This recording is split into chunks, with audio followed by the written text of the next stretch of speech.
લઘુત્તમ વેતન ચૂકવવા ઉપરાંત કાયમી કરવા તેમજ સારો મોબાઈલ આપવા સહિતની માંગણીઓને લઈને આજથી 2 દિવસ ગુજરાતની 1 લાખ આંગણવાડી બહેનો હડતાલ ઉપર ઉતરી ગઈ, જેમાં રાજકોટ જિલ્લાની 5,000થી વધુ બહેનો આજથી હડતાલ ઉપર ઉતરી। રાજકોટના જુબેલી ગાર્ડન ખાતે મોટી સંખ્યામાં એકત્ર થઈ આંગણવાડી બહેનોએ લઘુત્તમ વેતન ચૂકવવા માટે ઉગ્ર સૂત્રોચ્ચાર કર્યા હતા। આ તકે બહેનોએ આંગણવાડી સદંતર બંધ કરવાની સાથે લોકસભા ચૂંટણીનો બહિષ્કાર કરવાની પણ ચીમકી આપી હતી।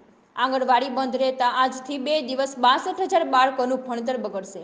રાજકોટમાં આજે આંગણવાડી બહેનો દ્વારા રેલી કાઢી અને આવેદનપત્ર કલેક્ટરને પાઠવવામાં આવ્યું હતું। રાજ્યના 1.50 લાખ આંગણવાડી વર્કર હડતાલ ઉપર ઉતરી જતા આંગણવાડી વર્કર હડતાલ ઉપર આંગણવાડીમાં પૂર્વ પ્રાથમિક શિક્ષણ અને નાસ્તા વિતરણ બંધ રહેતા તેની અસર બાળકો પર પડી રહી છે।